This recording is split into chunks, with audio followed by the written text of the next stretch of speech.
Week we talk to interesting people from across the HLA community to share with us their ideas and their innovations and hopefully bring them to a global audience. Many of the topics come from our community, with scholars and faculty expressing an interest in many of the discussions that we're about to have. HLA programs are built on 6 pillars. The leader is an innovator and entrepreneur, the leader is a communicator, the leader is a manager, the leader as a negotiator, the leader as a follower, and the leader as a philosopher. If you are interested in becoming a HLA scholar, why not get in contact? Many of the episodes in HLA Live will cover one or more of these important pillars. The HLA team consists of Pedra, Eamon, Tim, Riddy, Alistair, Adil, and Trisha, and a range of other HLA scholars and faculty. This week's episode is on LGBTQ+ for healthcare professionals, hosted by one of the HLA Live team, Eamon Rawlins. On this episode of HLA Live, we will be going through LGBTQ+ and healthcare professionals.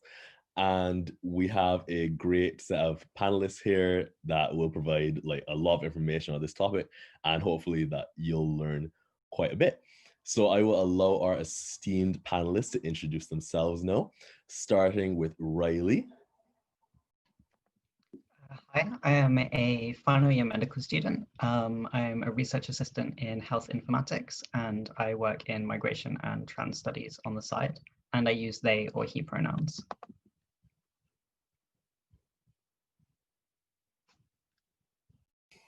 And now Dr. Brady. Hi, I'm Michael. I use he and him pronouns. I'm a sexual health and HIV consultant. I work at King's College Hospital in South London. I'm also the medical director of the Terence Higgins Trust, a large HIV sexual health charity in the UK. And I'm the national advisor for LGBT health at NHS England and NHS Improvement. Awesome. Now we have Anne. Hello, my name's Anne, and I'm a Foundation Year 1 doctor in Kassel, Germany, on a program that's overseen by the Wessex Foundation School. I'm also a current HLA scholar, and together with Christian, who's another HLA scholar from Norway, I'm collaborating with him on a project to basically make seeking healthcare a more comfortable process for people in general, but specifically also for people with an LGBTQI background. At the moment, we're thinking of designing an online tool where healthcare professionals can get a teaching about how to improve their communication in terms of using a more gender-neutral and sexuality-neutral language. And also that will teach them about specific public health risks that this group might be experiencing. Duncan, would you like to introduce yourself? My name is Dr. Duncan McGregor. I am a junior doctor working in the northwest of England, and I'm also one of the co-chairs for an organisation called GLAD, which is the Association of LGBTQ Doctors and Dentists. And finally we have Alex. Hi, my name's Alex. I'm a junior doctor in the east of England at the moment, and I do some stuff with the HLA too. My name is Eamon. I am going to be hosting, and I do a few bits and pieces everywhere. And I'm also a member of the HLA Live team. And now, before the panel discussion, Duncan will be giving an amazing presentation about his organization, GLAD.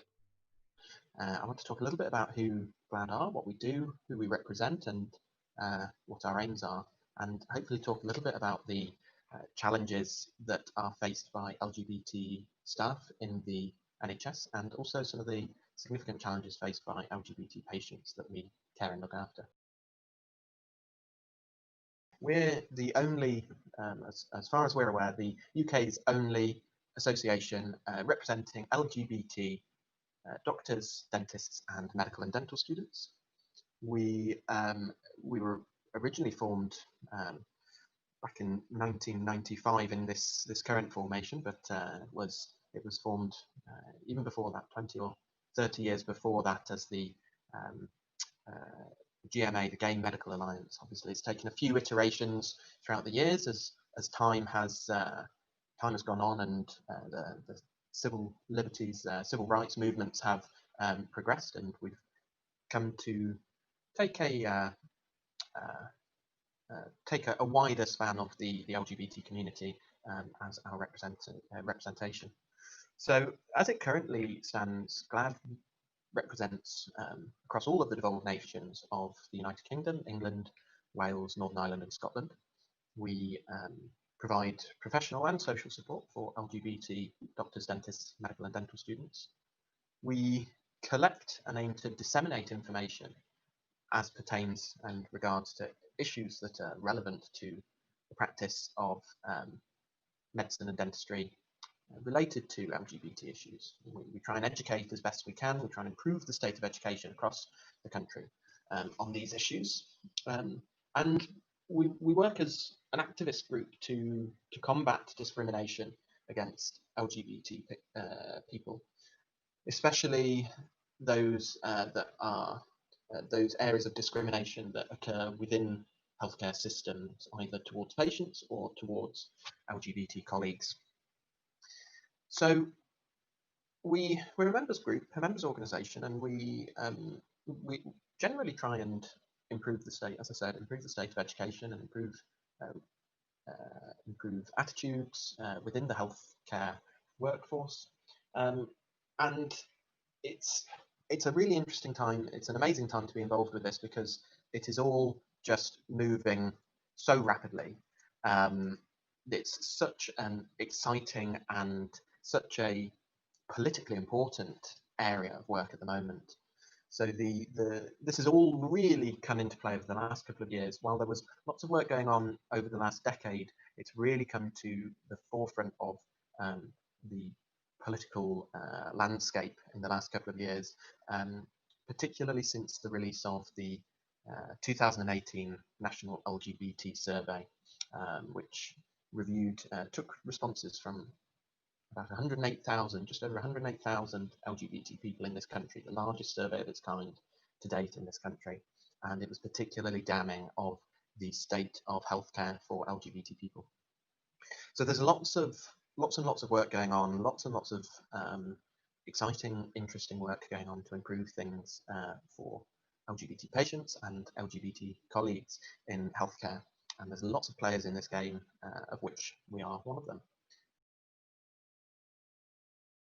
We're all working, those of us that are on the committee that are running the show for GLAD, we're all working people. We're, either practicing doctors or dentists or medical or dental students who are, in full-time study.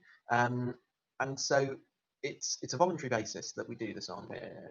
We don't take a pay from GLAD. It's not a charity that pays the organisers and those that work for it.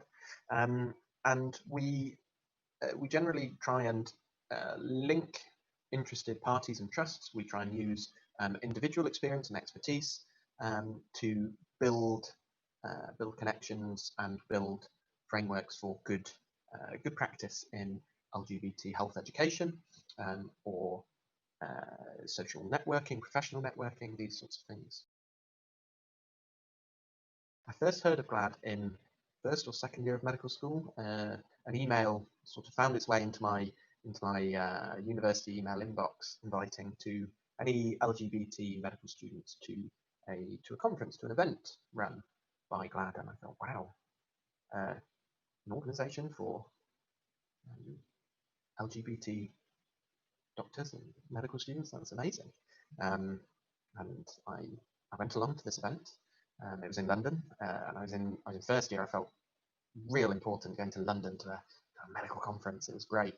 And I went to this conference, and there was some exhibitions, some discussions of relevant research going on in the field of LGBT health, and I thought, wow, this is amazing. People are doing this alongside their clinical work, and I was blown away. But then the more amazing thing that really hooked me was talking to the people that were there, the other LGBT medics that had come along at this conference, and I hadn't too long really fully accepted my identity as a gay man.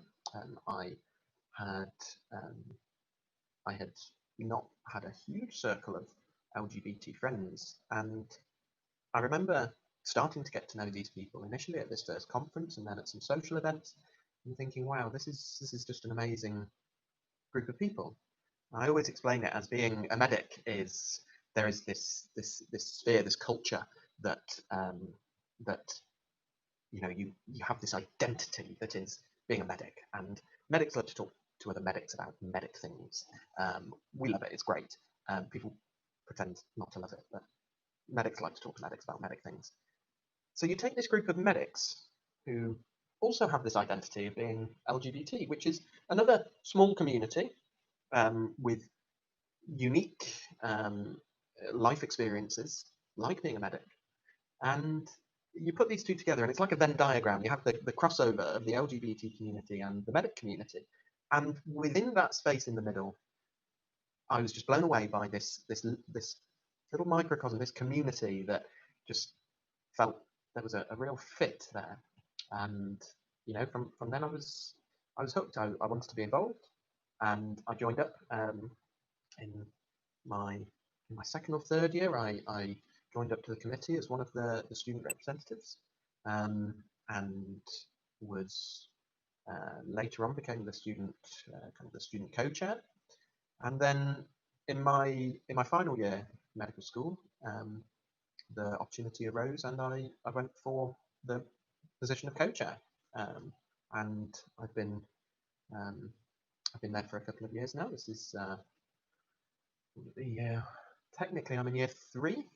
Sorry, no, year 2. I'm in year 2 of my co-chairdom now, and it's amazing. It's hard work. It's a lot of work.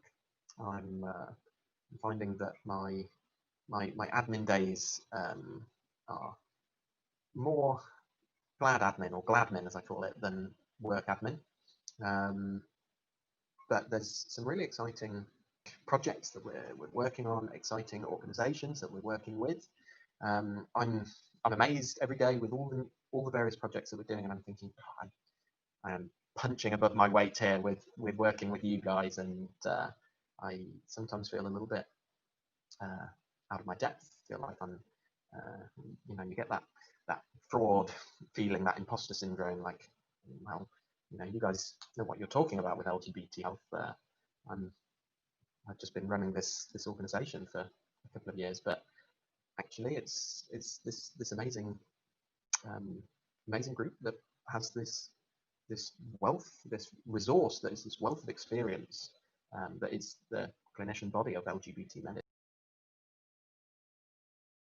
Over the last few years that I've been co-chairing, my other co-chair, Dr. Ash Birtles, we're running the show currently, and things we've been involved with, we've been working quite closely with the GMC, the General Medical Council, on various issues around being an LGBT medic and what that pertains to.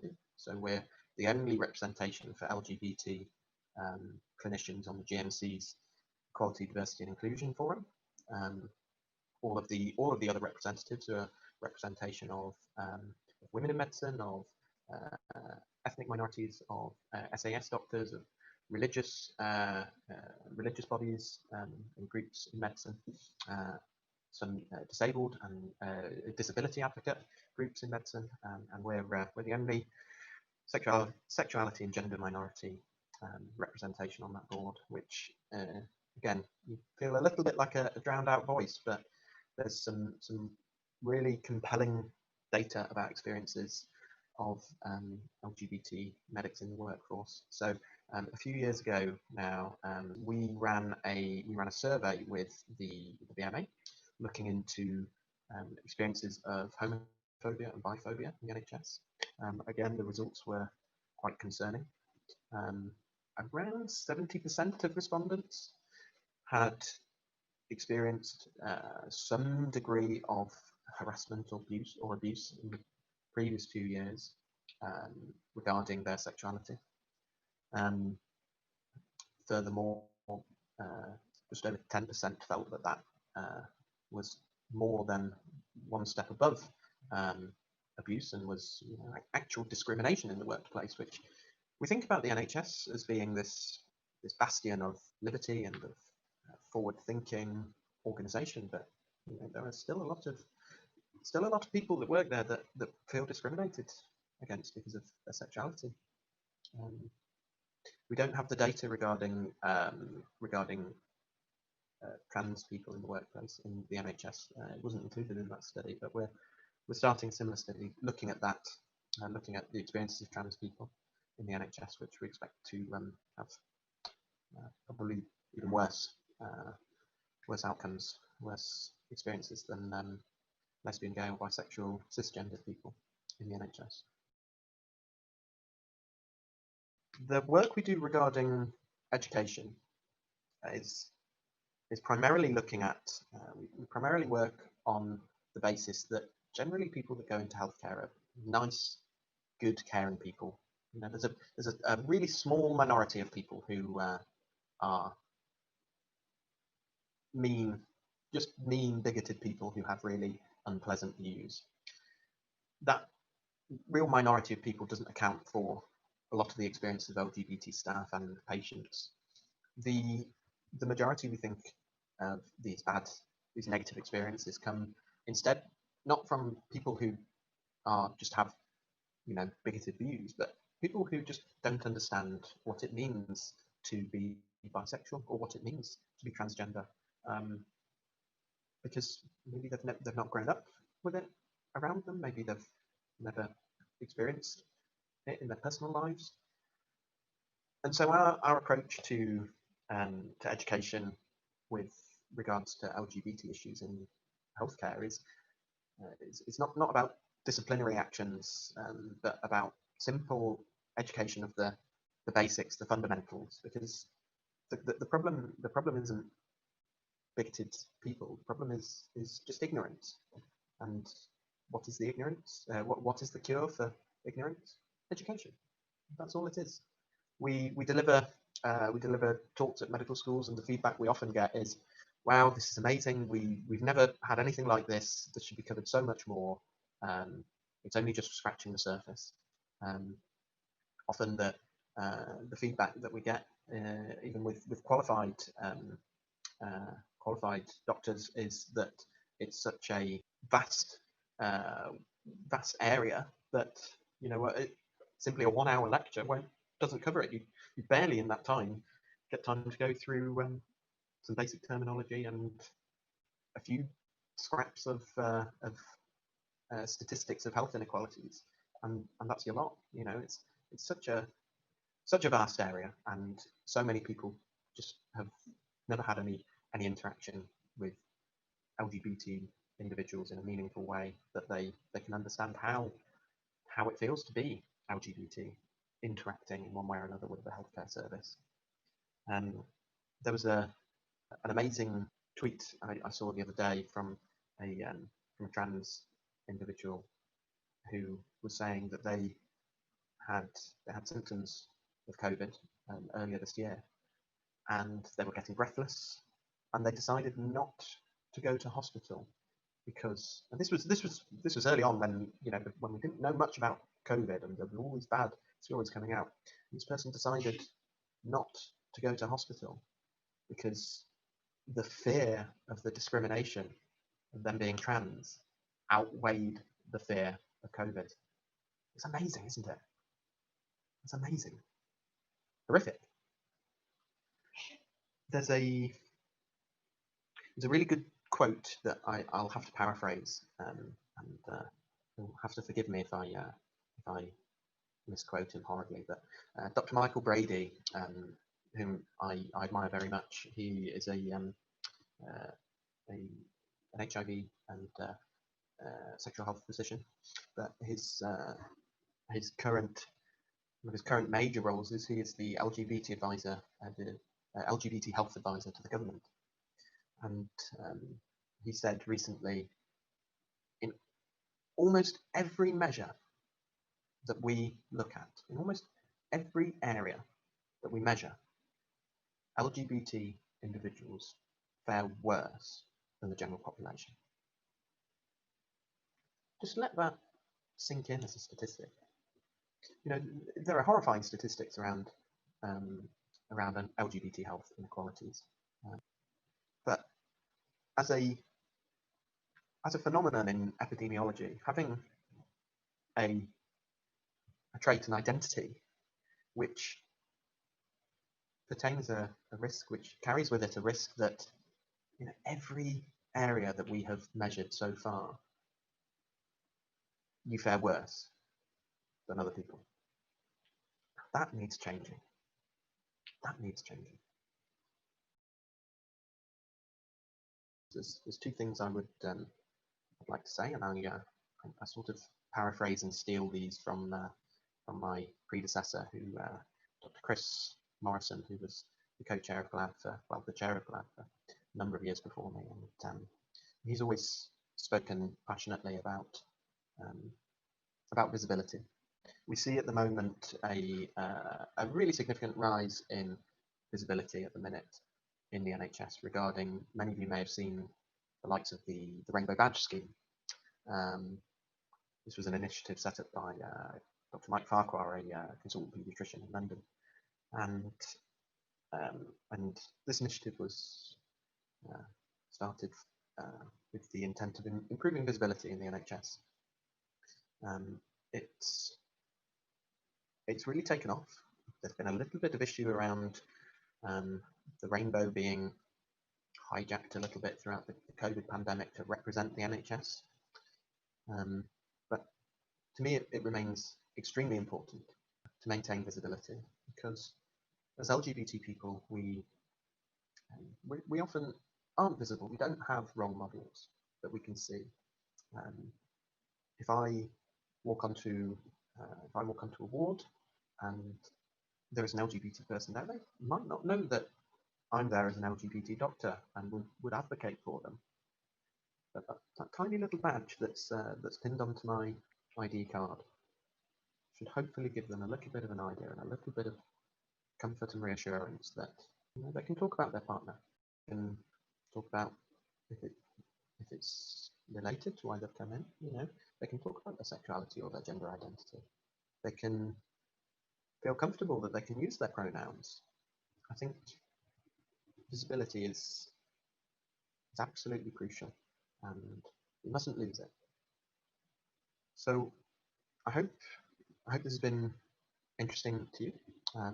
I would encourage you, if you're an LGBT medic or dentist or student, I'd encourage you to look us up, www.glad.co.uk.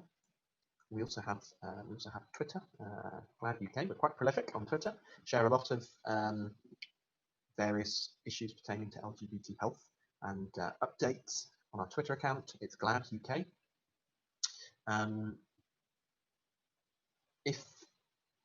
If you're an ally, please consider getting yourself a rainbow badge to show your visibility. Be proactive in supporting your LGBT colleagues. Maybe read up a little bit about terminology, pronouns, and some key and common statistics regarding LGBT health inequalities. That was great, Duncan. Thank you so much. So now, without further ado, we'll start with some questions. So can I start, since Alex, you were the last person, I'll ask you first. So how can fellow clinicians support their LGBTQ plus colleagues? Oh, so I think the thing that I like the most actually is the subtle nods that people are allies, because I like things, for example, like the Rainbow Initiative, just having like a lanyard just to, well, A, it looks good, but B, having the lanyard, having the little pin badge, actually it just says that things are okay. And even if you're not necessarily, even though they've not necessarily voiced their support for LGBTQ, at least there's a general culture of if lots of people are wearing it, then you feel generally supported. So I think that's probably the way that I found the best way in dealing with it, because I'm not particularly vocal with it.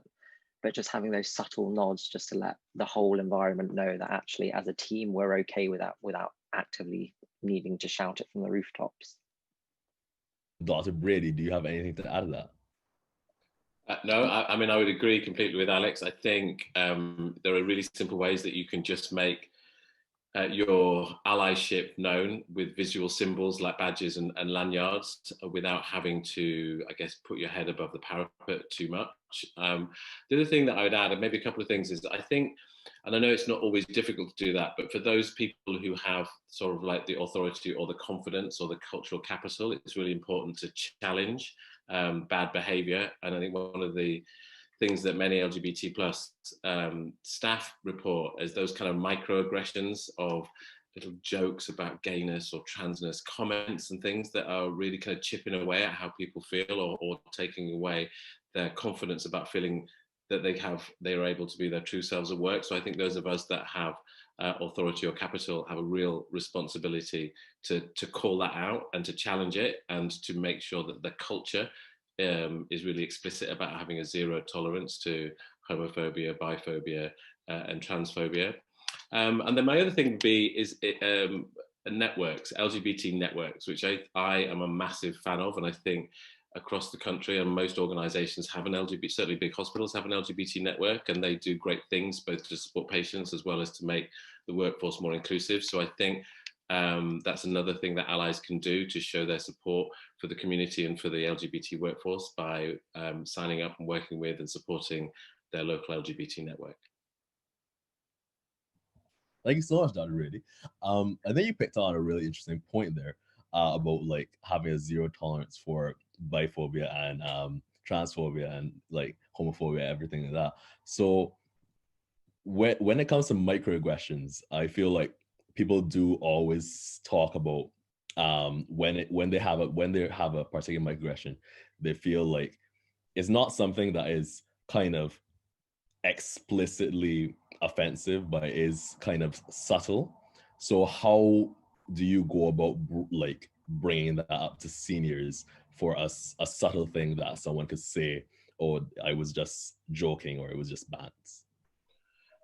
I mean, I think you're right, and the dealing with the microaggressions is often harder because it's not so explicit, it's not so obvious. You know, it's not overt racism or homophobia or transphobia, which is really obvious, and hopefully every right-minded people would recognise it. And often the microaggressions are only felt by the community against whom it's said, and everybody else feels like, say, it's bands or it's just, you know, a joke or it's a laugh. So I think for me, the responsibility here is the leadership of organizations. You know, they need to set the culture, and they need to be very explicit about this. So this is like chief executives or people that sit right at the top of organizations. It needs to be written in policies that this is not acceptable, and people need to feel that there is a safe place to escalate their concerns. And that's often not the case, that actually people don't feel comfortable because, like you say, somebody will just say, "Oh, it was just a joke," and then it just feels about your word against theirs, and it's not just a joke, it's really damaging and it chips away at how people feel. So I think the responsibility sits with leaders in organizations to explicitly say that this is not acceptable. The other thing I think is that I've generally found is that, you know, that again, this comes to the allies, but allies in LGBT workforce, you know, most organizations, even if it's not right at the top, will have lesbian, gay, bisexual, perhaps less so trans, but certainly people from the community like myself who are in positions of seniority, even if they don't work in your organization. You know, if somebody came to me and said, "Oh, I've got a problem," you know, works in a different department, says, "Oh, I've got a problem about this," you know, I would take their case up. And I think that's the thing about the responsibility of those of us from the community who are out and in leadership positions to broadly support everybody within the organization. Thank you so much, Dr. Brady. That's like a very great point on the different topics that I mentioned. Riley, what was a good experience you've had with a colleague regarding LGBTQ plus scenario, basically?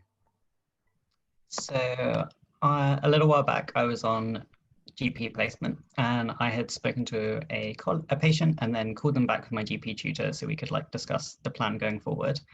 And the patient was super lovely, thanked me for my help, and in thanking me, like referred to me by the wrong pronoun to my GP tutor. And there was nothing malicious in it at all. Like she didn't mean to, it was just over the phone, whatever. But at the end of the call, the GP tutor kind of commented on it being odd and related it to her experiences of being treated differently by patients for being a bit gender non-conforming. And she didn't make a big deal about it, but she acknowledged that it was uncomfortable and an odd thing to have happened. And I really appreciated that, because I think a lot of the time people ignore it because that's the safer thing to do because they don't want to say what's wrong. Whereas when that happens, sometimes then you think to yourself that you don't know how they actually thought about it, or if they kind of agreed, or like you just left in a bit of a gray area. That's really interesting, Riley. So just to like kind of expand on that, when I feel like I've heard some people kind of say to kind of make it better for people that are non-binary or non-gender conforming, should we ask every patient or like every colleague, of course they would have to answer because that's they shouldn't feel pressure to answer, but like just in case, what are their preferred pronouns to make it more normalized? It's a complicated topic. I think it's good to ask, especially if you're going to be working with someone for quite a long time. Some people won't feel comfortable telling you, or they won't be out yet. And in doing so, they get put in a little bit of a weird position where they either have to lie, but I think it's still good to ask and to normalize it because then people know that it's the kind of place where if something does change, they can bring it up and people do care about how they like to be referred to, which is important. And I think it really signals that it's a space where that kind of thing is taken into consideration. Awesome. Thank you so much, Riley. Can I make a comment on that? Sorry to interrupt, Eamon. Do you mind? Because I just think this language stuff is so massively important, and the pronouns particularly is like really fundamental in terms of making the workplace inclusive for our colleagues and making it really embracing of our patients. And I actually think that this is another thing where the responsibility sits with cis staff members. You know, I don't think that trans and non-binary people should be bringing their preferred pronouns to us. We should all be talking about our preferred pronouns, so we create a space where trans and non-binary people feel comfortable with that.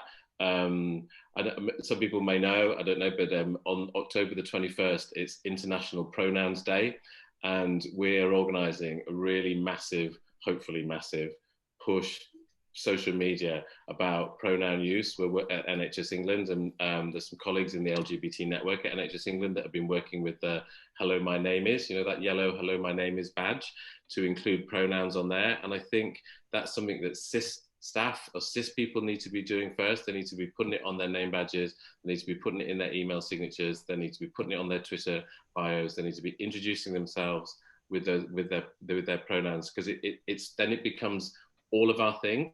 And I think one of the things is that, and I will completely say that I felt a bit uncomfortable and unusual doing that to start with, you know, introducing myself when I started in this role, but it's not for trans and non-binary people to bring the pronoun preference to everybody else. It's for everybody else to embrace that, so that, and as Riley says, some people may not feel comfortable to do that, but they're going to feel more comfortable if everybody's doing it. So 21st of October, look out for it. International Pronoun Day. We're going to push it big. Excited. Thank you so much, Dr. Brady. Alex, do you have anything to add to this conversation? Not massively. I guess I'm one of those that haven't really embraced it, and I probably should embrace it. It's like, especially when it comes to LGBT stuff, I figure I'll keep my head below the parapet on some things. I suppose LGBT is one of them. So yeah, I think that's definitely something that even within the gay community or LGBTQ community, we can get better at, is actually normalizing pronouns. Because I think even within my friendship groups, we don't really do that, but we probably should. Thanks, Alex. So just moving on to the other question, do you have any bad experiences that you had with colleagues regarding being in the LGBTQ plus community? Oh, I should probably say my one, to be fair, because it actually like relates to this kind of gender pronoun stuff. It's actually quite a recent one. I'm not sure if I've processed it even really, but I suppose it's almost catches you surprised when people ask about your partners and they say she. So I didn't think I'd do that, but yeah, I've actually like created a girlfriend to one of my colleagues and she now works in finance, obviously. So, but again, I felt that I shouldn't have had to do that. So something in that interaction made me uncomfortable with coming out in that moment. And I think part of it is that the culture at this specific rotation is not quite there yet. Whereas I feel it more in other rotations where there are seniors present who do actually make that well known to everyone. So previously I was on medicine and people were wearing rainbow lanyards and they did have those pin badges. Whereas currently on the rotation I'm on, they don't really have that. So the vibe I get is that I'm not really, I keep my head below the parapet because I cause enough issues already. So why add something else to the list? But yeah, I think that was quite shocking. I didn't think I'd be one of those people who wouldn't have come out kind of right there and then and said, actually, no, I do have a male partner, rather than making something up. Yeah. Yeah, that's actually bring on to another point that I just wanted like anyone's thoughts on. Because I found that basically England, whenever a patient usually when a patient talks about or a doctor talks about their significant other, they use the word partner, which coming from my culture background being in Barbados, usually you would say your husband, your wife, your girlfriend, etc. So do you think it's probably just like the normalizing preferred pronouns? Do you think it's good that everyone should really just be asking about a partner rather than a girlfriend, a boyfriend, a husband, or anything like that? I might jump in on that one. I mean, I think that the partner thing is kind of one step towards actually asking it how it should be, but people still ask about your partner and still assume some kind of heteronormative thing. So it's kind of like medicine kind of feeling that they've got it right, but they haven't really got it right. And even though I came out quite a long time ago, but I really resonate. I really connect with Alex's stories. I mean, I haven't made up a girlfriend in finance, but I've definitely been very conscious. And I'm not judging you on that, Alex. I think that's such. I'd love to maybe great to have a girlfriend in finance, but I've definitely been really conscious when I'm talking to somebody about using they, not a he or she pronoun, they work here or they work that. So, and I think that's like, I mean, it's really sad actually to think that that's still happening just now. But I just think people just need to just be comfortable to say, is that a male or female partner, or what's the gender of your partner? It's just that people go to partner and then they just stop there and then they feel comfortable. Oh, I've used a bit of a neutral word, but actually they're still assuming that Alex has got a girlfriend or I've got a girlfriend or a wife, and they don't actually take it a step further. They don't actually really think about the person that's sitting in front of them, and they may not fit within the box that you've just put them in. And it's a simple thing, it's not insulting to anybody to say, is your partner male or female, or what's the gender of your partner?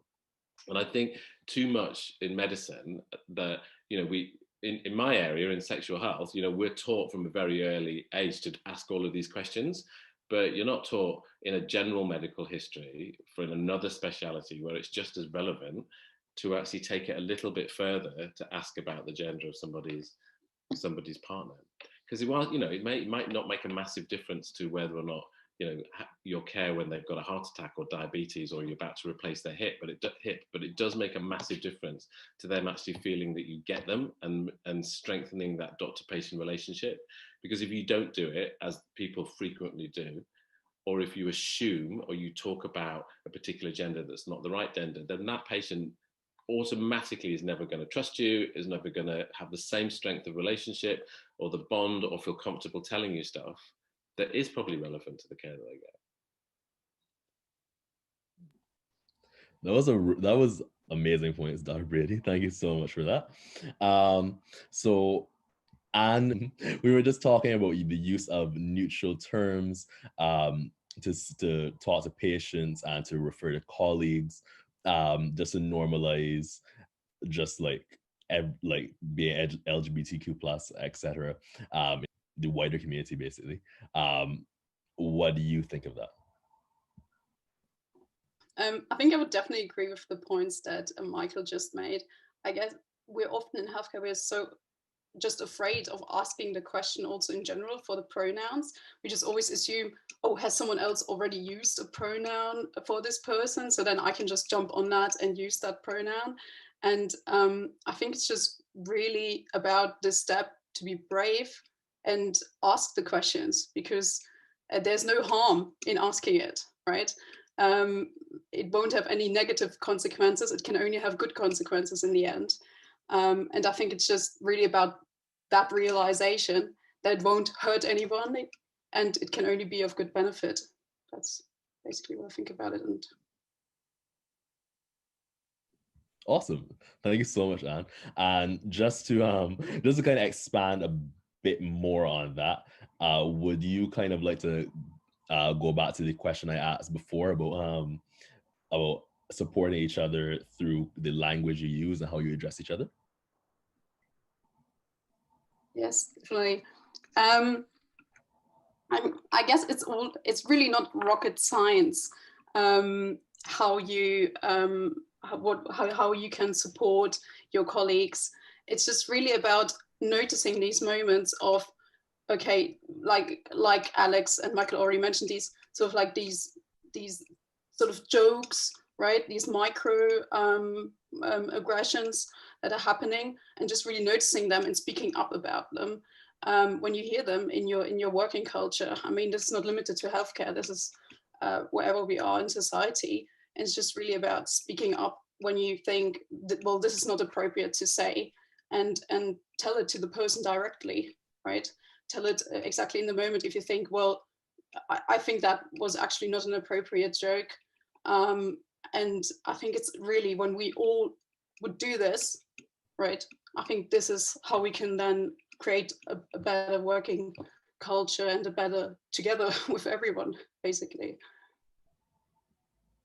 And that's some really good points, Anne. So how I do think that it is very easy, and it's probably a natural instinct for most people to kind of, when they're trying to challenge on what they say or how they say things, it's kind of reactionary to kind of say, well, I didn't mean it like that, or something to that effect, just because by saying that, I feel like a lot of people feel like you're trying to say they're a bad person.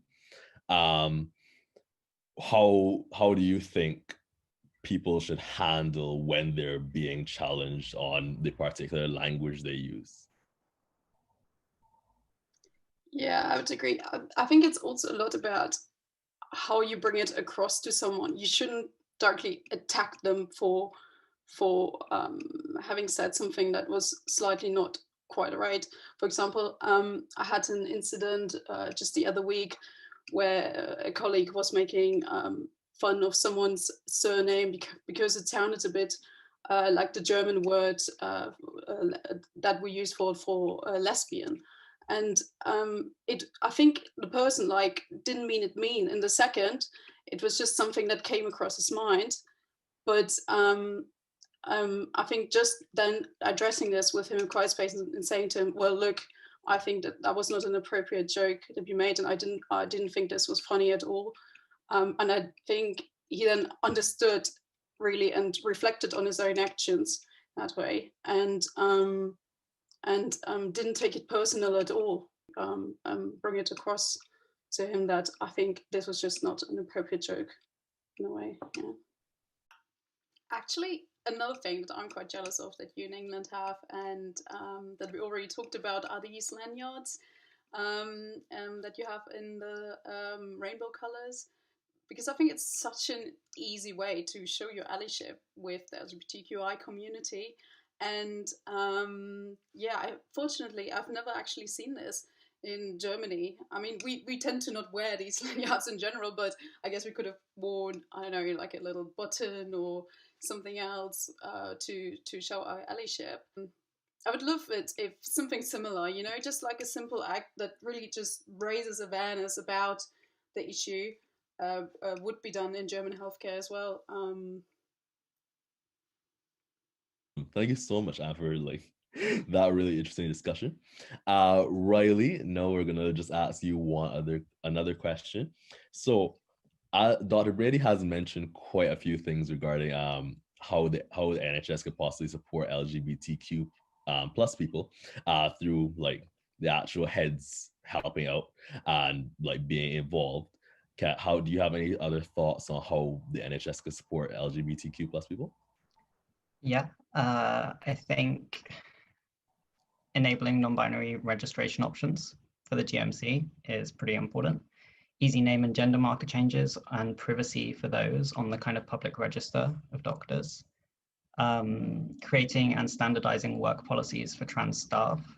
They should be in place in pretty much all workplaces. Consideration for LGBTQ people in stuff like parental leave policies. I think most institutions should have kind of clear equality and diversity or some kind of equivalent lead with contacts for raising concerns. I really like staff networks. I think they're a great idea. I think it's important to have kind of visible and championed LGBTQ staff members. And I think it's just about thinking about LGBTQ staff members in all levels of the process. So when there are steering groups and when there are people plans and there is kind of a conscious effort about who you're including in those and who's being represented there. And I think also on some level, a kind of institutional level understanding that LGBTQ staff members may be targets of violence by patients and also colleagues, and specific processes in place to account for that. Thank you so much, Riley. I think you really brought some great points to the table. So another question for you would be, what would you say you found most difficult about being LGBTQ plus in medicine? I think I found it really hard to speak up, especially to begin with, which is why I think it is so important for allies to be comfortable with telling someone that what they're saying isn't okay, because it's really hard if you're the person in that situation to say it, especially in certain parts of medicine. There is this very entrenched power dynamic. And with being trans in particular, but also to some extent with being gay, I live with this kind of particular fear that there are a lot of people who think that would make me unfit to be a doctor. And some of those people are my seniors in some way or another. And it's not actually entirely irrational to fear that it'll impact my career and my relationship with my colleagues. And because of that, I think it can be really hard to be yourself. And yeah, that's definitely the hardest thing. It's also just really disappointing when someone you respect makes kind of an insulting passing comment, not realizing that it applies to you as well as the patient. Like, that's a really awful moment to have as like a realization about someone that you respected. Thank you so much for talking about that, Riley. And I know that could have been like easy for you. So thank you so much for that. Dr. Brady, as someone who would have started medicine in a time that like LGBTQ plus was a lot more secretive, less known, and a bit more how would you say, a more, I guess, taboo. What are your thoughts on the most difficult moment you've had about being LGBTQ plus in medicine? Thanks for saying that really, really subtly, not like prehistoric times when I started medicine. But yeah, I mean, you know, I was growing up in the times of Clause 28, you know, and the environment was very different.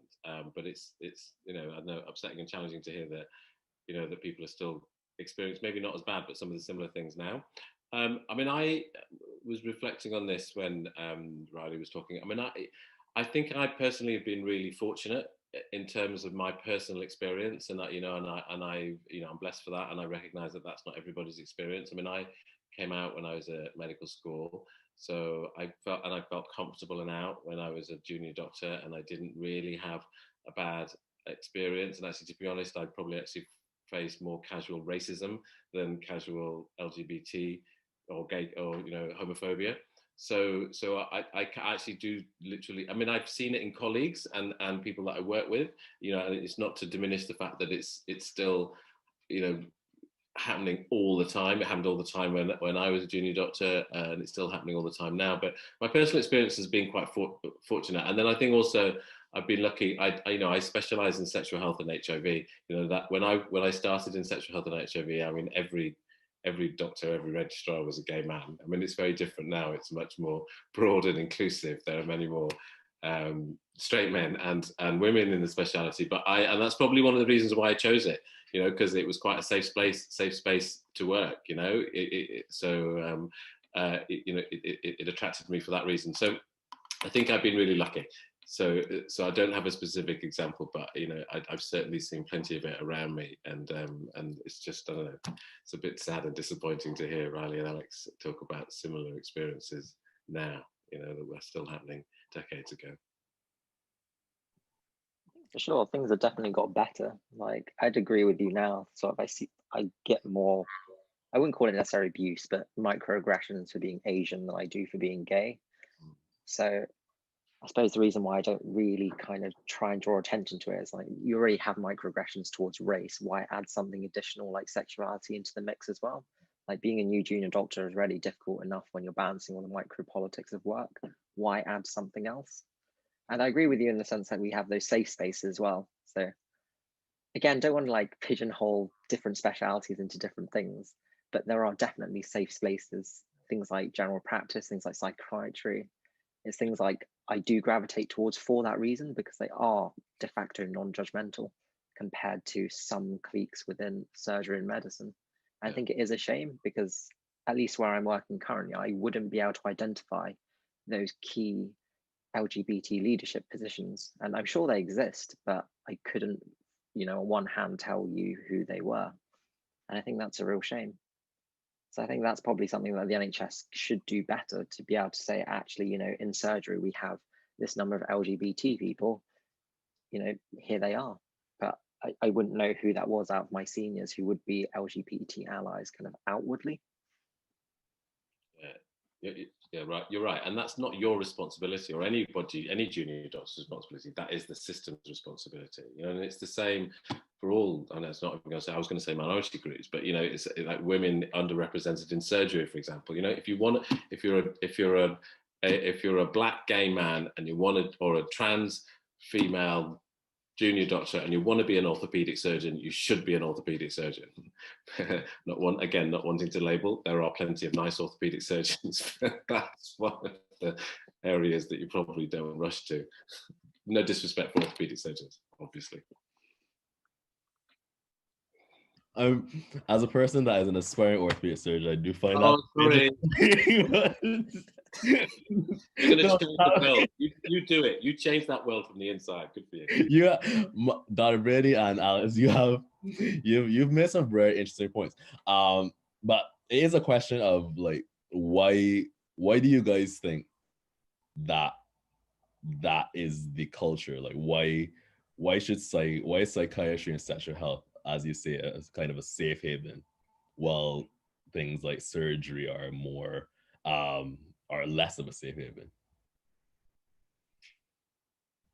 When I first started, I kind of assumed that it was kind of a joke, that people were just blowing it out of proportion. I think that was the disappointing part, to find out that that wasn't true. Because I was going into surgery thinking, oh, this would be fine. Everyone's kind of like fine with it. But actually going in there and realizing that it's kind of not. That big boys club still does exist to a certain degree. I don't think it's nearly as bad as it was, 20, 30 years ago, but it is still there. And yeah, I think I don't really know how to fix that as a junior. I don't think it's necessarily junior led, and it should be a systems based thing. But even if you forced all the surgeons to wear a rainbow lanyard, I think that'd be quite a nice start, to be honest, whether they liked it or not. But actually it proves a point that, why would you resist something like that? Something that is literally just wearing a rainbow lanyard. Like, what reason do you have not to wear one?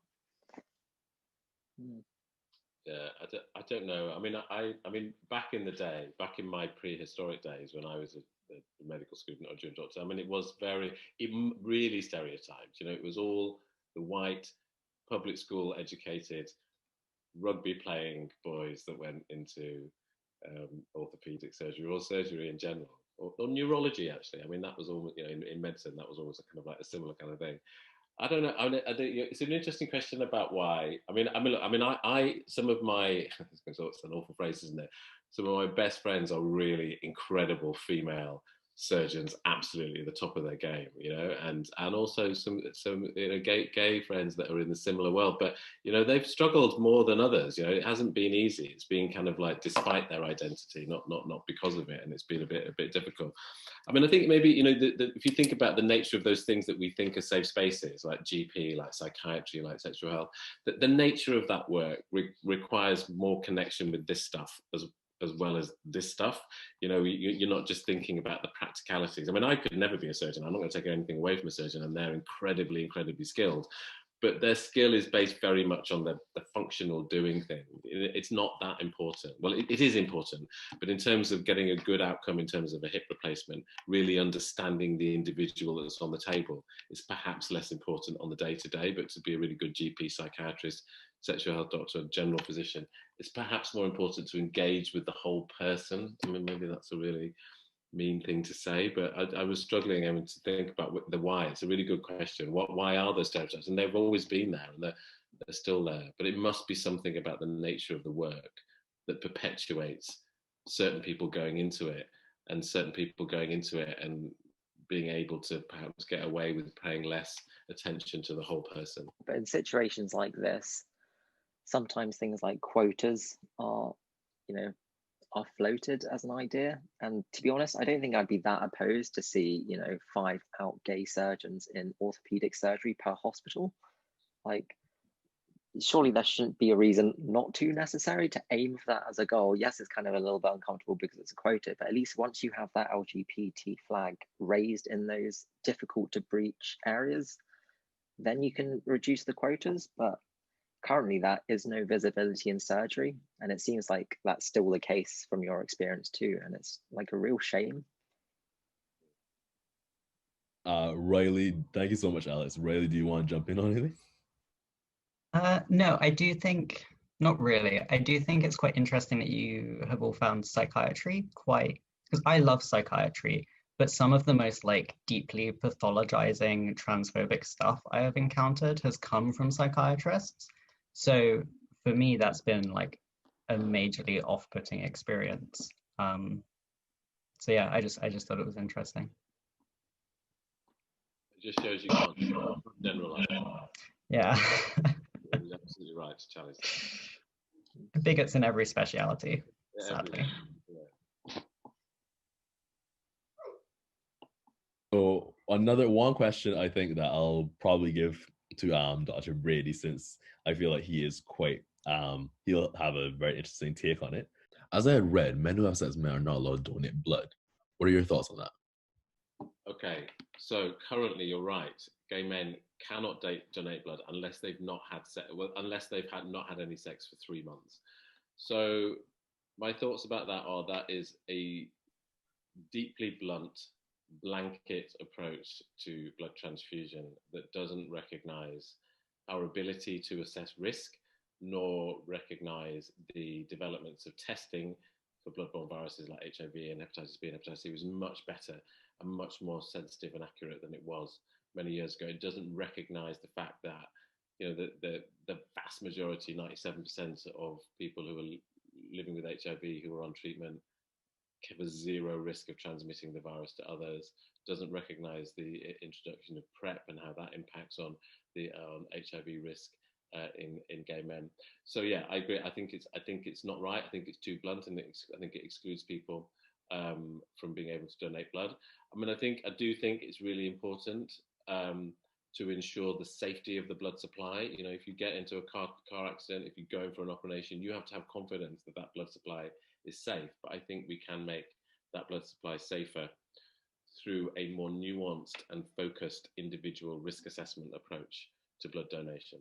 And I think it's going to potentially happen. So I actually sit on a committee called FAIR, which is for the assessment of individual risk assessment, that has been doing a huge amount of work over the last sort of year, 18 months, got a little bit delayed by COVID, that is making recommendations to another committee, which is called SABTO.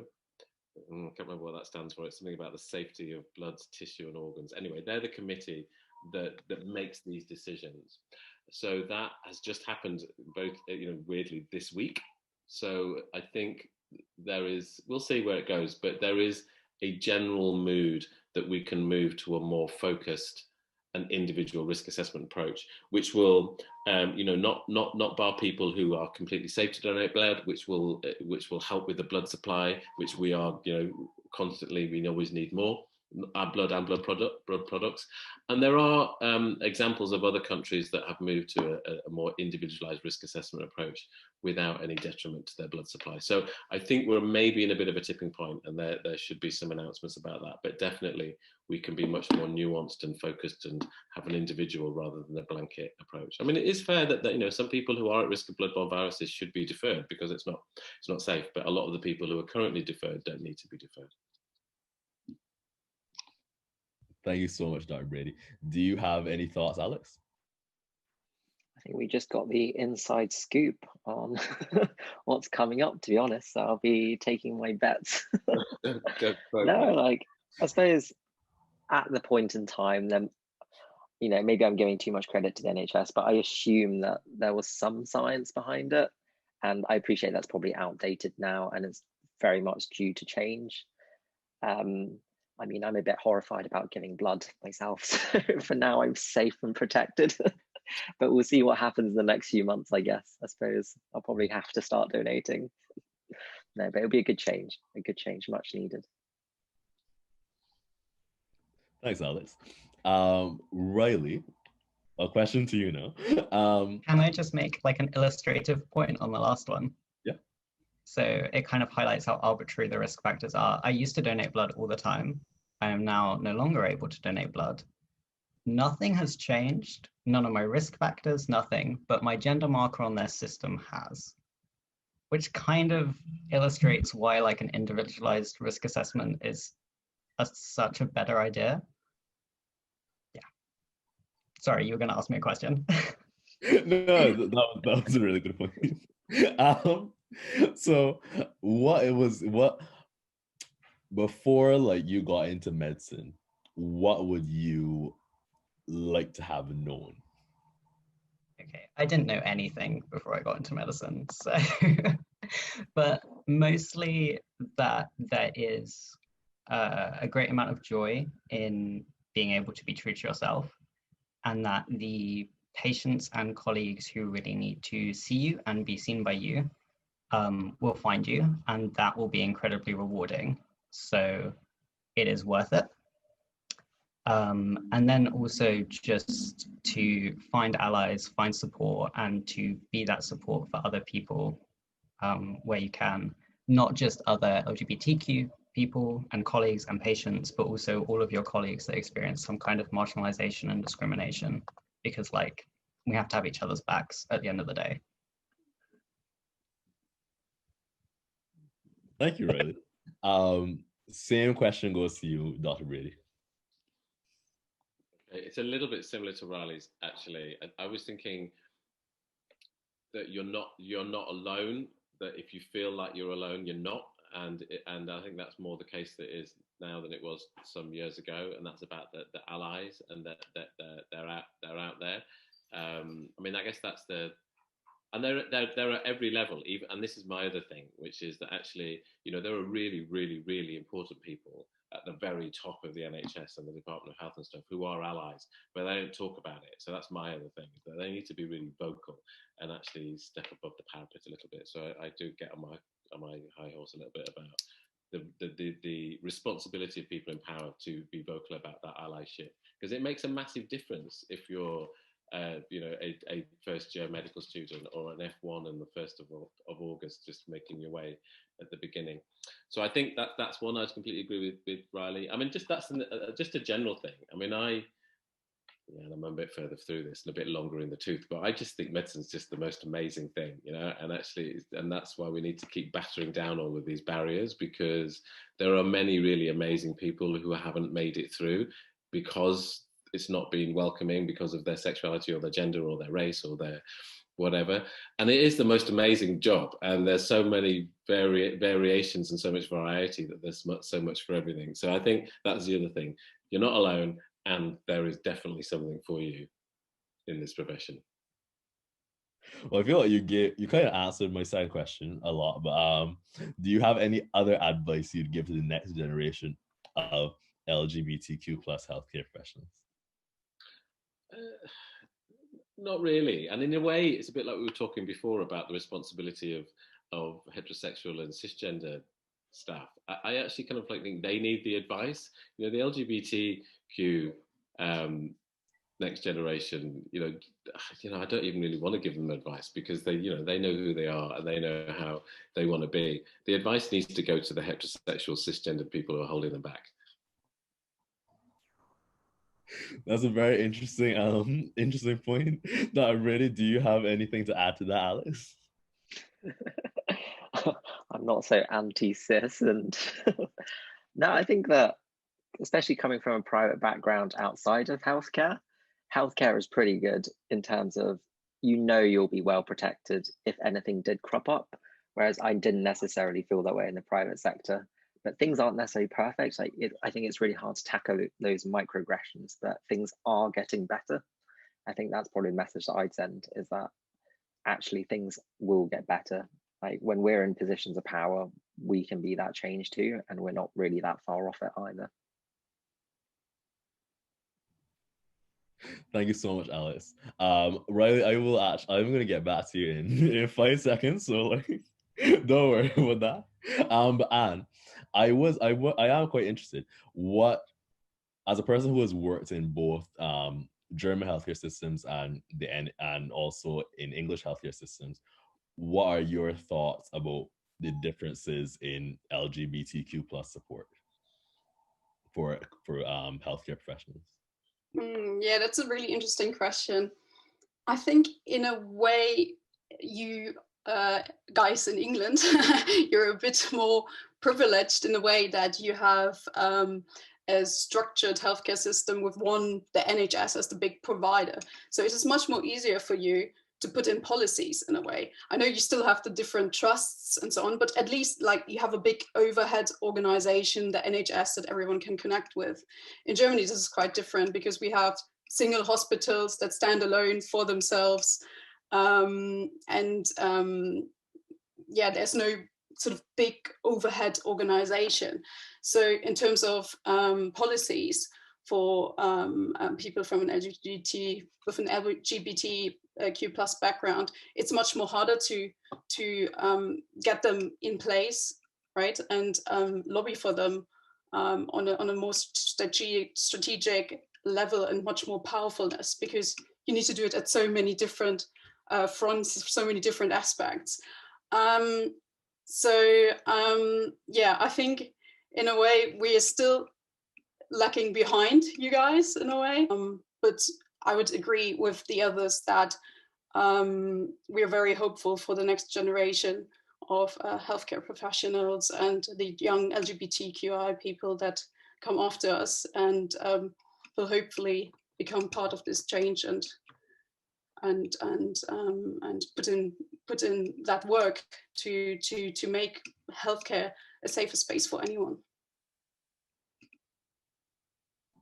Thank you so much, Anne. That was completely enlightening on like the differences between the healthcare systems and their LGBTQ plus support for healthcare workers.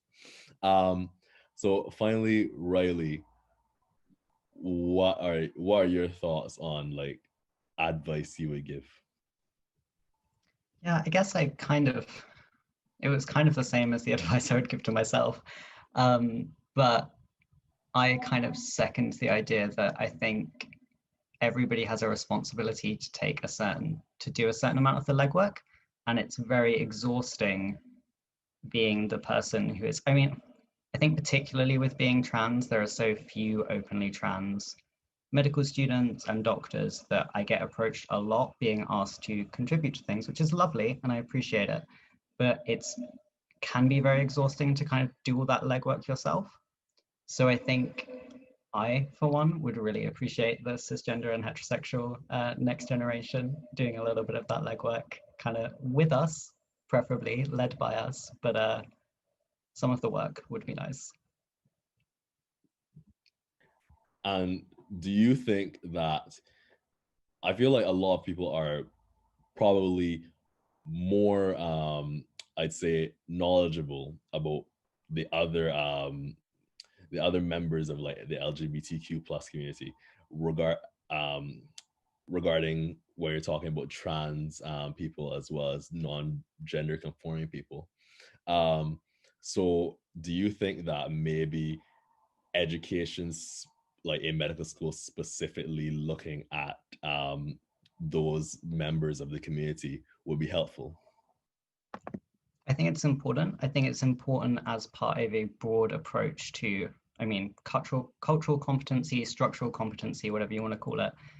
I don't think it's good to exceptionalize LGBT people, to kind of treat it as a separate topic that you learn about for a day and then you kind of forget about it. I think it's part of working it into your OSCE scenarios that some of those patients, unrelated to whatever they've come in with, are going to be gay, they're going to be trans, and that's going to come up in their social history maybe, or in their surgical history. So I think it's really important to have it in education. And I think, I mean, particularly with being trans, because there is a kind of medicalized process, be that rightly or wrongly, it is important for doctors to have a basic understanding of what that is. But I think it's important to fit it in a way that is normalized, if that makes sense. It's a word we've used a lot. But those are great points. No, so thank you so much, everyone, for like agreeing to be on this panel. I feel like you have made like really amazing points, and you've informed me, and I think you will inform a lot of people that knew probably little to nothing, or at least only a little bit about this topic, or maybe like they knew a lot but just like want to hear it and want to see people that are actually part of the community or are allies in the community talking about their experiences. So like, thank you guys for taking your time. I know you all are so busy, and so thank you to Riley, thank you to Dr. Brady, thank you to Alex, and thank you to Anne for all of your work today and all of your time. So that was our latest HLA live episode, and thank you all for listening. And I hope to see you in one of the future ones. I hope you watch the future ones. Thanks. Thank you to everyone that made tonight's episode possible. Whenever our scholars are thinking about complex problems facing our health systems, we encourage them to think about how they make significant change in the world of healthcare. We are incredibly lucky to have some incredible scholars in the HLA. They use the HLA as a platform to take their ideas and bring them to fruition. If you are interested in the work of the HLA, why not join us at one of our future HLA events? Why not join one of our programs? Why not even become a HLA scholar? Thank you for joining us. My name is Johan Marlwaner, the director of the HLA, and it's a good night from all of us.